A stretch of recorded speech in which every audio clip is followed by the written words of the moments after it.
is, a dream for a lot of people, and I'll bet you'll be back here within a couple of weeks. And I said back to him, actually, no, I'll never be here again. And I took my uniform and I placed it into the trash can. I pointed over to a table on the patio and I said, I'm going to go have lunch here today as a customer, and I'll start with a cold beer, please. And that was obviously the best tasting beer I'd ever had in my life. I sat there for a few hours saying goodbye to the rest of the staff and answering all of their questions about my plans, and I'm sure some of them thought I was absolutely nuts and some crazy dreamer, but that's fine. Not everybody is really cut from a cloth to be a risk taker and an entrepreneur. So the conclusion to the story is interesting. It turns out David was right. It did come back. But it was not to work for him. It was actually in a brand new Aston Martin and to have dinner. So within 18 months, after 5 or 6 years of setbacks, I finally made that transition, and I went from waiting tables to reaching not only my lifetime goal of making $50,000 in a month, but that business would go on to make over $6 million in a year, and since then it's gone on to make over $25 million. So what happened during that 18-month period that allowed me to achieve those massive results after so many years of failure?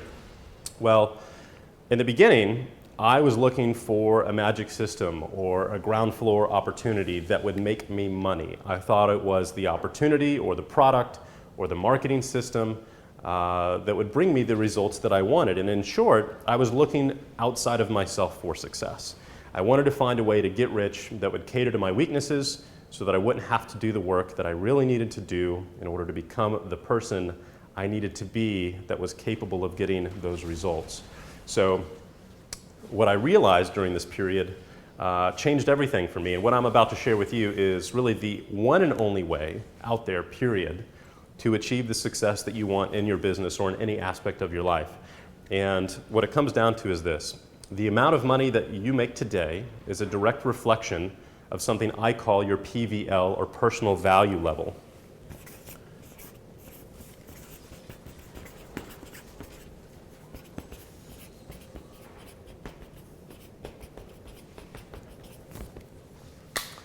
So human society uses a very simple tool called money to quickly and easily communicate the relative value of everything from an apple to a gallon of gasoline to the wage for a job.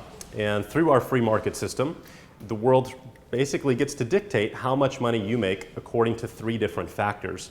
So the first one, and you're probably going to want to write these down, is the number of people who are also capable of performing a particular job. In other words, competition. So go ahead and skip to a new sheet here.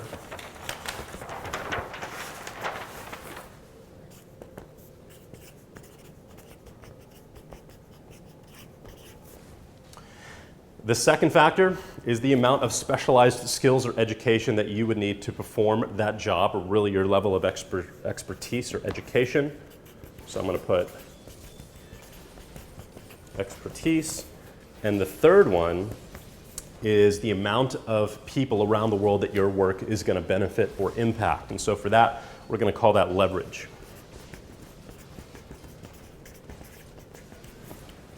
All right, so for example, there are 2 reasons why restaurant waiters, let's say janitors, or retail workers make such a low wage on average.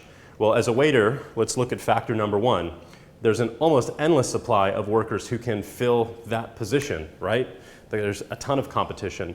Why? Because of number 2, waiting tables doesn't require any rare or specialized skills or specialized education that you have to go to or pay for. So basically anybody can do the job. And then factor number 3, serving maybe 12 to 15 people at any given time, which means you have basically no leverage. So if you're in one of these positions, your PVL to the world is really very low, which is why you're not making that much money.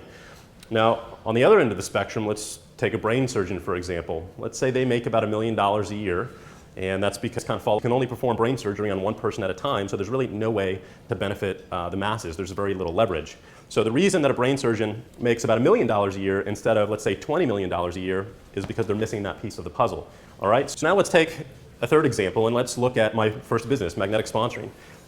Factor number 1, competition. Are there many people who can write a book based on years of personal experience out there on any subject matter? Well, no, not really. There's only in my world, a few thousand people, I would say, in the United States who have successfully sold more than $50 million in products online from their business. So very little competition. Does online marketing require specialized skills? Obviously, yes, and these skills are not taught in school. You can't really go to college for them. They can only be learned by those who proactively seek out training like this that you're consuming today. So that's definitely in my favor. And then number three, leverage. Does that business model provide me with the ability to impact the masses?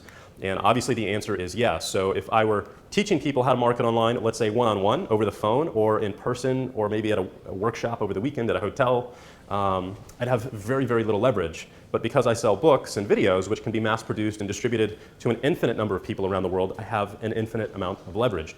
So as you can see, my job waiting tables had a very low PVL to the world, where my job as a modern day educator or teacher using technology to reach the masses has an extremely high PVL.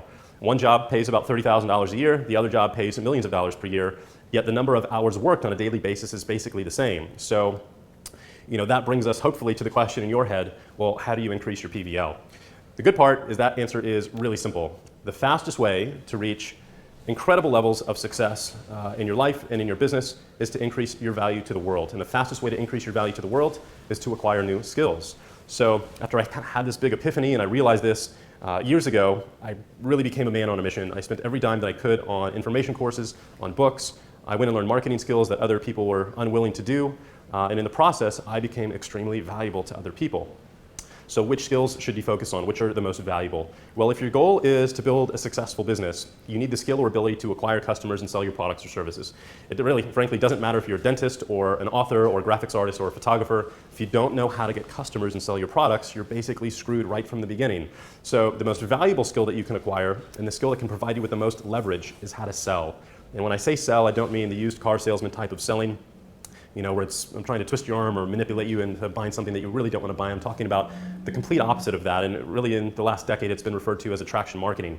And that's having the skill or the ability to attract prospects to you and then take them through a marketing process that will result in the purchase of your product or your service because they want to buy it. It's their idea, and not because you twisted their arm or something like that. So that's in fact what my very first book, Magnetic Sponsoring, was all about. And another great resource out there too that I highly recommend you pick up is Dan Kennedy's Magnetic Marketing. And obviously that was the inspiration for the name of my book. And Dan's a mentor of mine and an absolute genius when it comes to this stuff, so definitely read that. Now at the end of the day, here's the lesson that I want you to take away from this. If you want to make more money, you've got to make yourself more valuable to the world. The fastest way to do that is to acquire new skills by investing in yourself and your education. And personally, I spend over $100,000 per year on books, courses, conferences, mastermind groups, and events just to maintain a high level of value to my customers and to my viewers like you guys. So it's funny, without exception, the most successful entrepreneurs that I've ever seen or hung out with or studied under, the ones with the biggest bank accounts and the biggest businesses also happen to have the biggest personal libraries. And they don't stop learning when they reach their goal. They do the exact opposite, just like I did. They start to spend more and more and more on their education to just keep moving their level of value to the world higher and higher. And this realization was the turning point in my career, and it will absolutely be the turning point in your career as well. So I hope this made sense for you. I hope you found some value in it. And that's going to really bring us on to part number 3, which is another one of the most common questions that I get, which is, Mike, what kind of business should I start? Should I get into affiliate marketing or internet marketing or network marketing or maybe even open a retail store? Well, stay tuned because I'm actually going to give you the answer, and I'm going to walk you through the exact same process that I've used to choose what kind of businesses I should start, which model I should use for those businesses, and it's a pretty cool process that I can't wait to take you through. So once again, thanks for your time. Make sure you subscribe to my channel, connect with me via social media, and obviously please feel free to share this video with your colleagues if you enjoyed it, and I'll see you tomorrow for part number 3.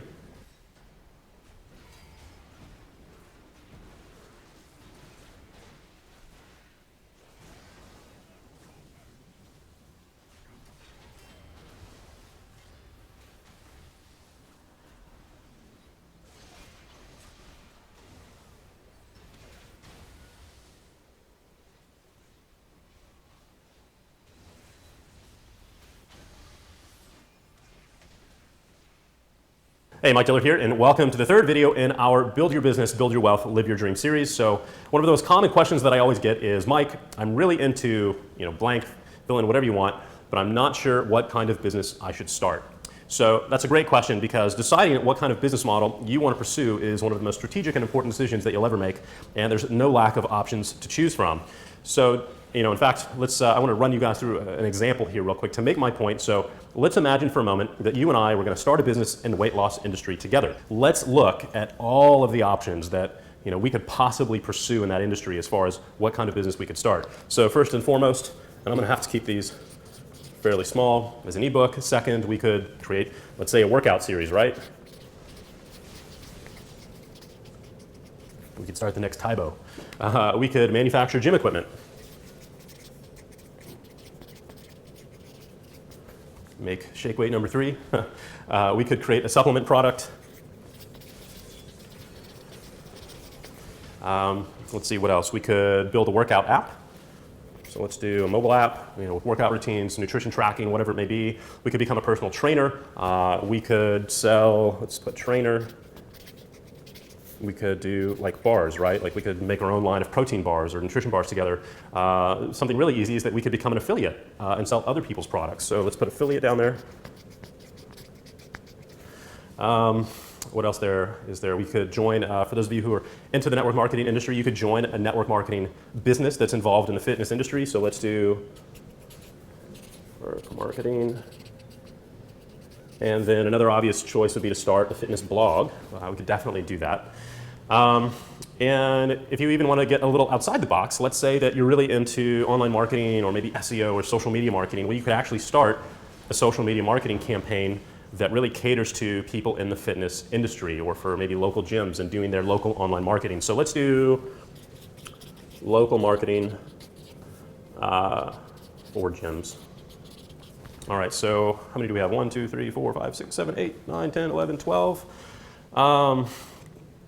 12 types of businesses in one single niche, and what it took 2 to 3 minutes to do that. So even if you know what industry or niche you want to pursue, how can you possibly choose what type of business to create around it, especially when you have so many options?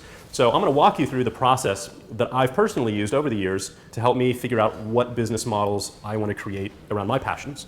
And in fact, I'm going to show you how I came up with the business model for the Elevation Group. So once again, the Elevation Group, if you're not familiar with it, is in the financial investing and publishing industry, which is massive. So let's take a look at all of the different business models that I could have chosen to pursue for that, just like we did for the fitness industry real quick.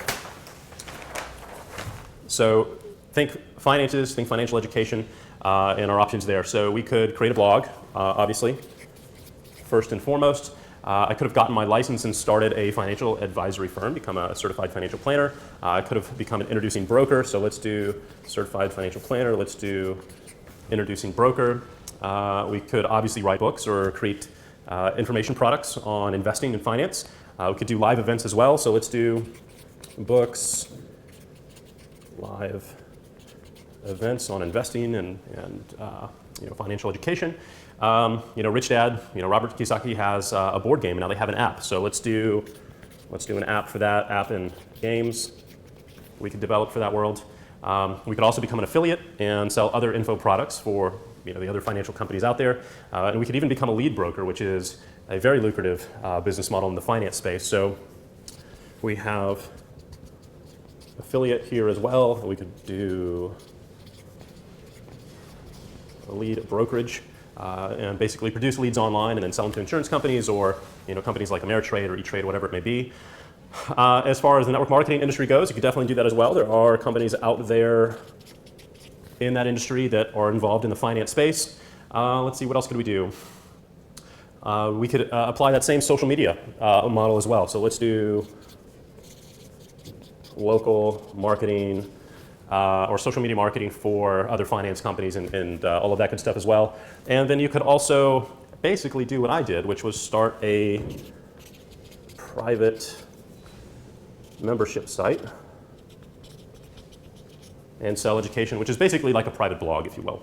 So let's see, we've got 1, 2, 3, 4, 5, 6, 7, 8, 9, 10, 11, about 11 options here as far as the financial industry goes. So obviously there are quite a few things that I could have chosen from. And again, we've spent about 2 minutes doing that. So what kind of business should you start? Well, let's figure that out. I want you to, right now, if you want, pause this video and make a list of all the different types of businesses like we just did here for the fitness and finance industries that you could create around your idea or ideally your passion, whatever you're really into. And once you have that list, I want you to take your current skills, personality and goals into account.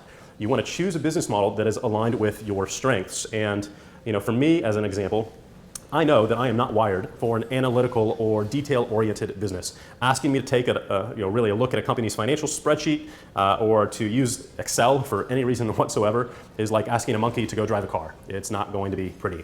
I know that my brain is simply not wired or built for those kinds of tasks. So I am really going to cross a line through the business options that are not aligned with my personality type. And that's what I want you to do, but we're going to go ahead and do that right here as well. So anything engineering-oriented, number-oriented, or analytic, it's just not right for me. Detail-oriented, definitely need to be able to crunch numbers as a financial planner and introducing broker.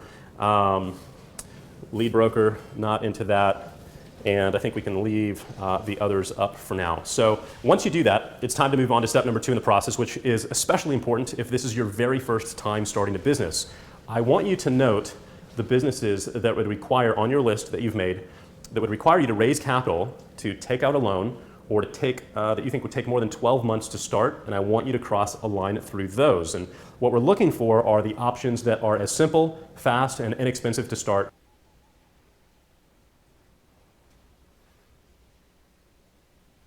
Raise capital for, here, as far as our list goes, right here, that's about it. On the fitness side, that would definitely get rid of, manufacturing gym equipment. It would take you out of the, let's see here, starting a gym business, basically. Personal trainer you could do, app you could do, here we go, local marketing you could do if you had that skill set. But basically anything that would require you to raise money, I want you to just cross off your list, all right?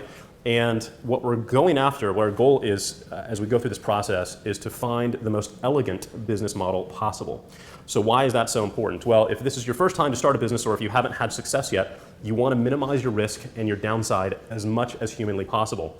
So let me put it this way. If you want to become a race car driver, but you've never driven on a track before, you don't want to figure out the limits of your skill set and your car in a $300,000 Ferrari that you just spent your life savings on, which ironically, and unfortunately, is what a lot of people do when they decide to start a business, especially if they get into the retail world and they have to get an office space or they have to invest in equipment or buy a franchise or whatever it may be, and they've never had success yet. This is their first time. It's no different than going out and buying a $300,000 Ferrari, taking it to the track, and going for it. It's not going to end well. So you want to really learn that track and learn about the car and figure out the racing thing in a $20,000 Miata. That's why that's the beginning class in the racing world. So at this point, you've probably got about 3 to 5 options left on your list, which brings us to step number 3 in the process, which is choosing a model that fits your income and lifestyle goals. Do you want to work from home, or do you want to go to an office? Do you like to be around people, and do you want to build a team? Do you want to work with your spouse? Or are you just going to go it solo? Do you want a business that has the potential to make $20,000 a month or $2 million a month? So when it came to starting the Elevation Group, I personally had the following considerations from a lifestyle perspective and a business model perspective that I had to take into account. My biggest problem in life at that moment in time was that I didn't know how to invest the money that my previous business was making. And so I really became obsessed with figuring out how the wealthy invested their money, especially during times of economic chaos. And so reading and researching the subject matter is all I ever did in my spare time. It's kind of what I did for fun. So I wanted to build a business that would allow me to work from home with as few employees as possible, with as little technical infrastructure as possible, because I'm really not a tech guy, and with as little amount of overhead as possible. So while I was passionate about the subject matter of investing, I was really a complete newbie with zero experience when it came to that subject matter. So I could not be the author or the expert in this business as I am in this world, kind of the entrepreneur space. So my goal was to come up with a business that can generate revenue within 90 days. I wanted something that was quick to build, and that would cost, let's say, around $5,000 to set up, more or less.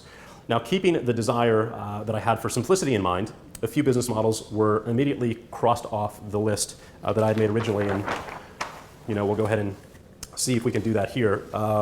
The live events, not really, built for that. I don't have the expertise. I had the same challenge with writing books. Can't really write, books about a subject matter where I'm not the expert. And let's see here, local marketing, not really into the social media marketing stuff, so we can go ahead and cross that list off. Affiliates, I'm very good at doing affiliate marketing, but not in the very